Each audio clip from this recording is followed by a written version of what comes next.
سلام دوستان گل، حال و احوالتون چطوره؟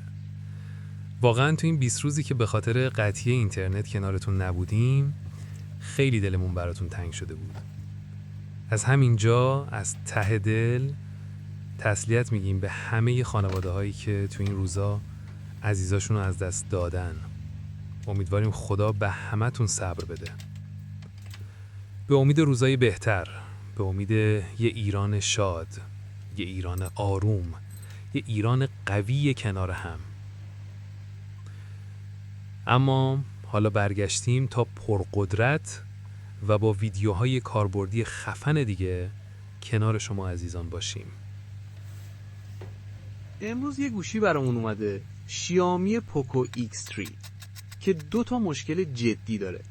یکیش اینه که شارژ سریع نمیکنه یا درست شارژ نمیگیره و مشکل دومش اینه که صدای موزیک قطع میشه، بریده پخش میشه و اعصاب آدمو خرد میکنه. قراره تو این ویدیو خیلی ساده، خیلی کاربردی و کاملا آموزشی بررسی کنیم مشکل از کجاست و چطور میتونیم این مشکل رو حل کنیم. راستی دوست عزیز، اگه هنوز چنل ما رو سابسکرایب نداری همین الان سابسکرایب کن. اون زنگوله بغلش هم بزن که ویدیوهای کاربردی، آموزشی و تخصصی ما رو هیچ وقت از دست ندید. و با یه لایک کوچولو بهمون روحیه بده تا با انگیزه، با قدرت و پر انرژی کنار شما باشیم. برای اینکه مشکل صدا رو خودتون ببینید، موزیک پلیر رو باز میکنم، یه آهنگ پلی میکنم. همینطور که میشنوید صدا خیلی کم و تیکه تیکه پخش میشه و اصلاً واضح و طبیعی نیست.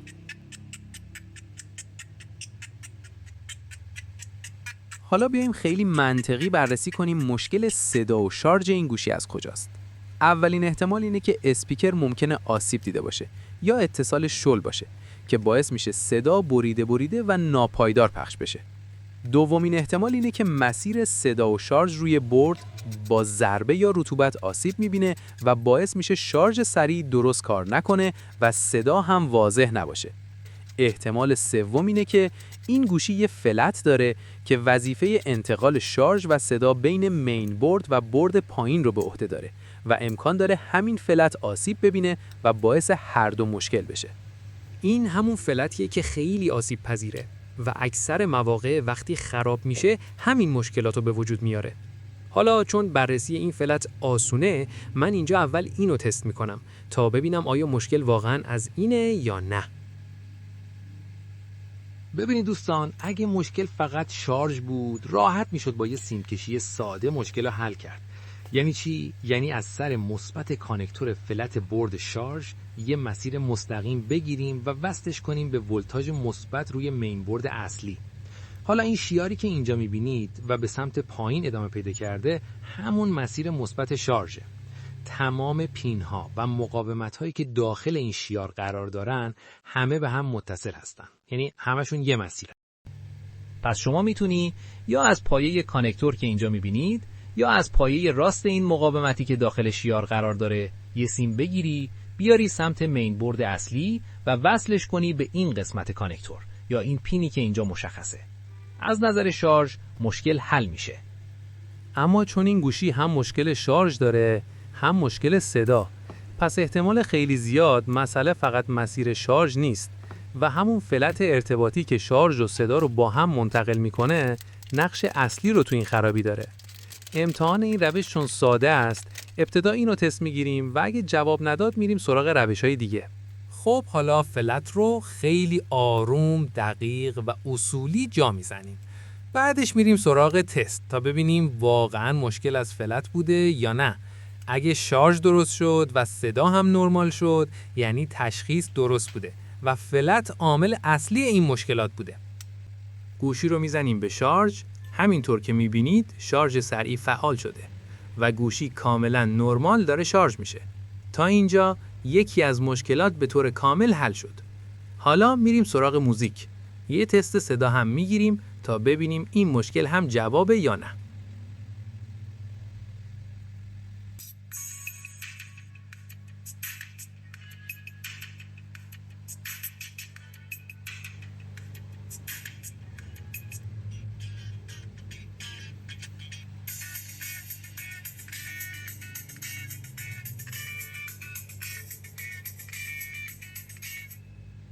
دیدید که مشکل صدا هم به طور کامل حل شد و درست مثل روز اولش شده و مهمتر از همه فقط با یه تعویض ساده فلت تونستیم هم مشکل شارژ سریع هم مشکل صدا رو با هم برطرف کنیم.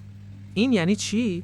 یعنی خیلی وقتا خرابی یه قطعه کوچیک میتونه چند تا مشکل بزرگ درست کنه. ولی اگه تشخیص درست باشه، نیازی به تعمیرات سنگین، تعویض آیسی و هزینه‌های بالا نیست. با تعمیر اصولی، کم هزینه و درست، مشکل کامل حل میشه و هزینه تراشی بیخودی هم برای مشتری نمیشه. فلت این گوشی در حال حاضر حدوداً 200 تومن قیمتشه که با اجرت تعویض و عیبیابی کامل در مجموع یه چیزی بین 400 تا 600 تومن هزینه برمیداره. حالا قبل اینکه هنوز چسب کاری نهایی رو انجام بدیم، بهتره یه تست میکروفون هم بگیریم. چرا؟ چون این فلت فقط شارژ و صدا رو منتقل نمیکنه. مسیر بعضی سیگنال های دیگه هم از همین رد میشه. پس یه تست ضبط صدا میگیریم تا مطمئن بشیم میکروفون سالمه و صدا به درستی رد و بدل میشه. بعد از اینکه همه چی اوکی شد، اون وقت میریم سراغ چسب کاری نهایی و بستن کامل گوشی.